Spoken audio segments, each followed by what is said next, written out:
Hello everybody, Alan Jack Sparrows here, and greetings from my Mudcut studios in Milford, Pennsylvania.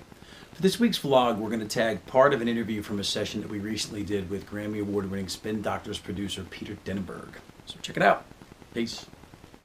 And he signed a band called the Spin Doctors.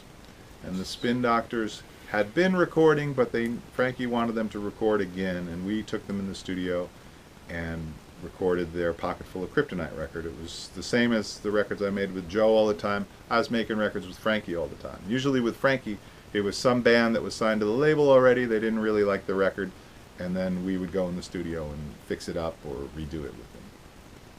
And so the Spin Doctors was another one of those projects. But 2 years after it came out, after we had long since forgotten it, all of a sudden it saw the light of day. It was 2 years, really? I About, knew it was a while, but wow. It was about 2 years later. I remember going to see them in a club, and it was like the wake for the record. They're like, well, nothing happened, but it was nice meeting you, you know. Hey, tell Frankie, is there something they could do? You know, is there someone you could call? That's crazy. And then a few months after that, boom, it was used as like background music in a commercial on some Vermont radio station, and it just popped. And that summer, there was this moment when you could drive around in your car and you could tune your radio and you could just find everywhere. their song on like 3 or 4 stations playing Yeah. at the same time. I remember those times. And that's when you know, I was able to turn to my wife and say, you know what, I think we can put a down payment on a house. You know, we'll be able to afford to do that. The tide is turning. The tide is turning. So fast forward to now, that money has long since gone. Yeah, I hear you. Yeah. Every once in a while, maybe a couple $100 comes, and it's nice. You know, it'll take care of something. But that was quite a exciting time, and that record for me was my Emperor's New Clothes. You know, up until then, it's kind of like you wouldn't necessarily be trusted with the big budget major label stuff. And then as soon as you had a hit, all of a sudden... Yeah, you definitely earned it with that record. People aren't second-guessing what you're doing anymore, and putting a SM57 on a snare drum is brilliant. Yeah. As opposed to like, are you sure you want to use that the way you want to do that? Why? So that was nice.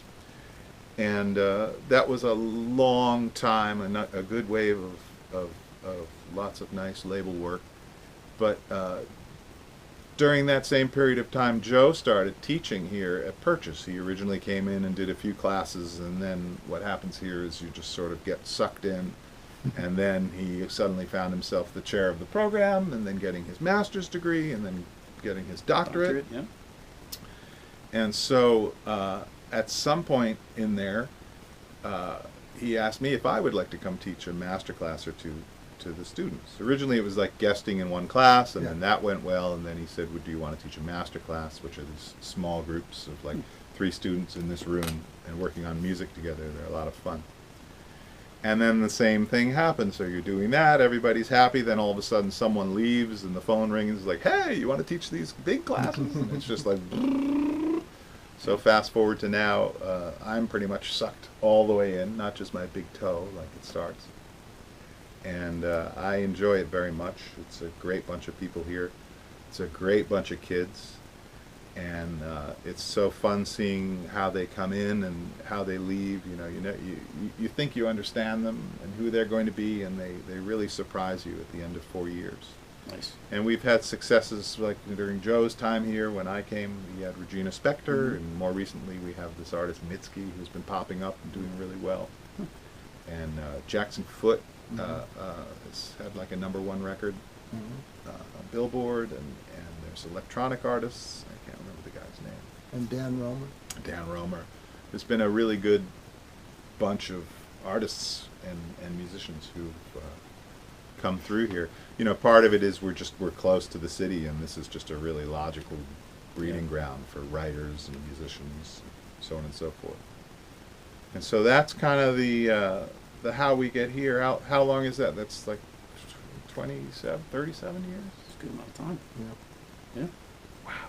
Crazy. Yeah. You're still at it. 38 thankfully. years. Still at it. I really enjoy the new technology and the internet, and the fact that these young musicians are able to think of a piece of music and release it to their fans in the blink of an eye now. It no longer requires this setup for months and this expense of pressing records and the expense of promotion and so on and so forth. As long as they do have a fan base that's interested in hearing what they're doing, Yeah. the Just release it. all of the middle crap is gone, and it's fun. That does make it a little harder to rise above the static, Yeah. I would say, because everybody has access to distribution now. Yeah.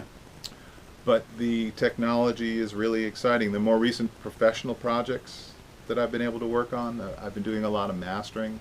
I mastered a lot of stuff for ex-ambassadors who've done really nicely lately. Some one-off things for Lauryn Hill.